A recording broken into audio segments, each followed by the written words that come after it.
Okay, today you're going to learn how to use this extruder machine, and it's really important that you do a few things before you use it, otherwise you could have some really gross clay coming through. So one of the first things you want to remember is that you have to have really nice, soft, wedged clay. If you try to put hard clay through this, it's going to break the machine.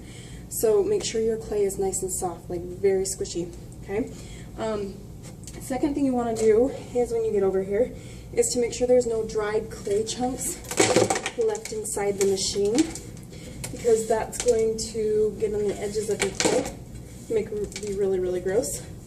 So clean that all out completely, and then make sure that there's no dried clay on the handle as well, on the bottom. Okay. Next thing you're going to need is a very large amount of clay, like I was just holding up.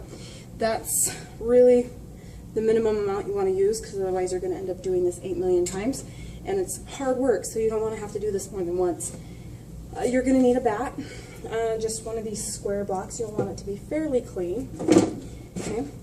Now, in the drawers underneath this extruder, there are some different dies that you can use for this, and so depending on what size you need, will depend on which die you grab.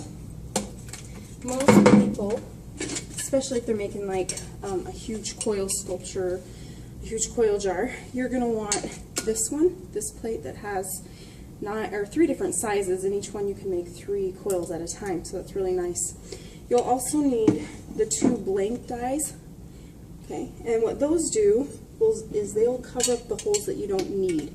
So let's say you needed just this really large hole on the end. You could just take this big plate and you would cover the other 2, and then these 3 would show through. But let's say you wanted the middle one, you'd cover this and this hole and leave this one showing. Okay. Now the main trick to this extruder is that you want to have the actual die plate on top and the blank plates on the bottom if you need to use those, because it creates a small gap in the bottom right there that if you turned it up like this, when the clay would extrude and push down, it would push a huge pieces of clay off the sides. So what you want to do is make sure that that's flipped upside down and that the die plate is on the top. And when I put this together, I go ahead and put both sides on and loosen the screws over here to make sure I have plenty of room. Then I'm going to slide in the die plates. Okay.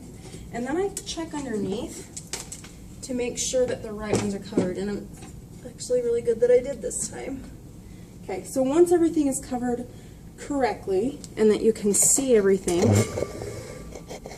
okay, you're going to, what I do is I push this up and hold it into place and then screw these down on both sides, and the screws are stripped a little bit, so you have to really use some muscle, and if you don't have any muscle, you're going to have to ask a friend. Make sure no dried clay got dropped onto your bat when you were doing that, and then dump it out. And then after the plates are on, that's when you go ahead and throw your clay into the extruder. And then this loop right here has to go up and around the bar. So if you see that up there, that goes up and around, and I can't hold it while I hold the camera, so put that down. Put this in here, okay? And then this works like a well, okay? You have to kind of push up. Oh, it got stuck in here. There we go. Kind of have to push it up and down like a well. So as you lift the handle, this loop is going to drop on the bar, and then you just push down, lift up, the loop drops, push down, and as it comes to the clay, it gets closer and closer. It's going to get harder and harder to push. Drop it up, and you'll see the coils will start extruding. And I tend to grab them and force them into a circle so that they're not going all over the place. And you can go past this blue bar, but be aware, don't bend this any more than it's already been bent. But sometimes we like to get more bang for our buck, so I would keep going if you can. The only trick is this extruder is a little old, and so to get it going back up, you're going to have to bang on it a little bit. Like a lot of you get it stuck right here. So when you can't push it anymore, darn bell, clip these off. Okay. When you can't get these off anymore, you're not going to be able to just push this ring up. It's going to be stuck, basically.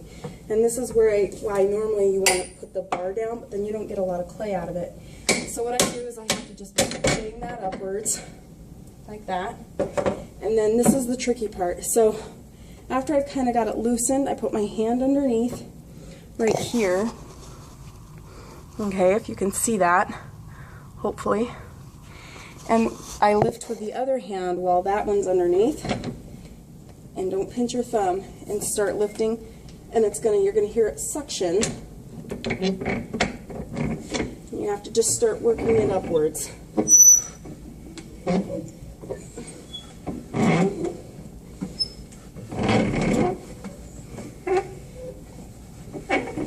And if you're not very tall, this is really hard.